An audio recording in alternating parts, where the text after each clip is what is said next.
कुछ माननीय सदस्यों ने, कुछ समिति के चेयरमैन ने वर्चुअल कमेटियों की मांग की थी, लेकिन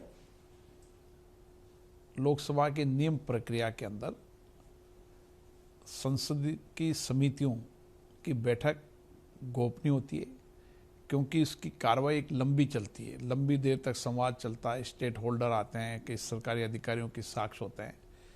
इसलिए जब नियम प्रक्रिया बनी थी उस समय ये मानकर इस नियम को बनाया था कि क्योंकि ये प्रक्रियाधीन काम होता है और प्रक्रियाधीन होने के कारण इसकी मीटिंग न तो वर्चुअल होनी चाहिए न पब्लिकली डोमेन में आना चाहिए।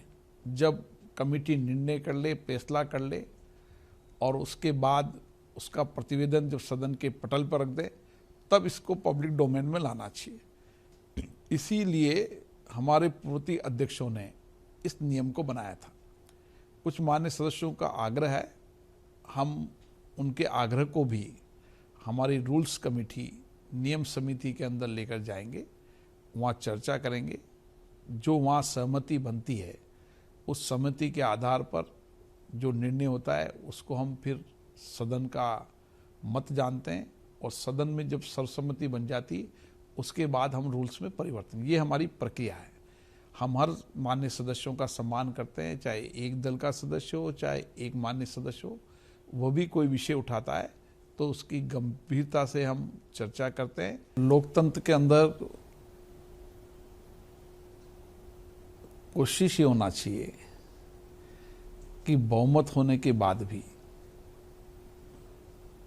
हम प्रतिपक्ष की सदस्यों की संख्या के आधार पर नहीं, उनकी भावनाएं, उनकी अभिव्यक्ति को पूरा सम्मान मिले।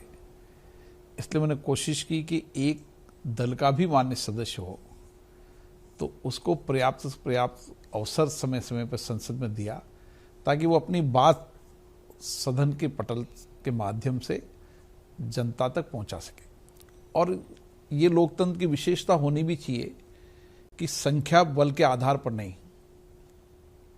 बहुमत के आधार पर निर्णय नहीं, निर्णय हो सर्वसम्मति से, सबके मिलकर। और सर्वसम्मति जब निर्णय होते हैं तो वो देश हित में होते हैं, राष्ट्र हित में होते हैं। लेकिन कभी किसी विधेयक पर, किसी मुद्दे पर सहमति असहमति हो सकती है, लेकिन कोशिश मैं ये करता हूँ कि अधिकतम विधेयकों पर सर्वसम्मति बनाए, ज़्यादा पर्याप्त समय दें, पर्याप्त अवसर दें।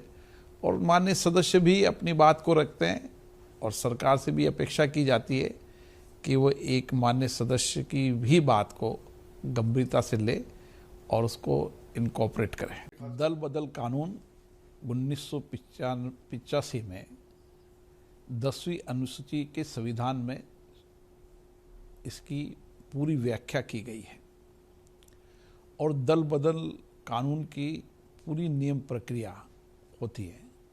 कभी भी कोई दल का नेता किसी मान्य सदस्य के खिलाफ दल बदल कानून की तहत शिकायत करती है, लोकसभा सचिवालय उसकी जांच करता है और उसके लिए हम कमेटी के अंदर उसको मैटर को रेफर करते हैं। कमेटी जब निर्णय करती है उसके आधार पर हम दल बदल कानून में कार्रवाई करते हैं। जो आपने लोजपा का विषय बताया, दल बदल कानून का विषय नहीं है, वो विषय उनके संसदीय दल के नेता चुनने का विषय है। उस विषय के अंदर भी उनके संसदीय दल के नेता ने एक बैठक की और उसकी प्रोसीडिंग की कॉपी मुख्य सचेतक ने हमें दी और हमारे सचिवालय ने सारे तथ्यों की जांच परख करने के बाद हमारे रिकॉर्ड में जो नेता उनकी समिति ने तय किया था, उनकी कार्रवाई में तय किया था, उसको हमने मान्यता दी।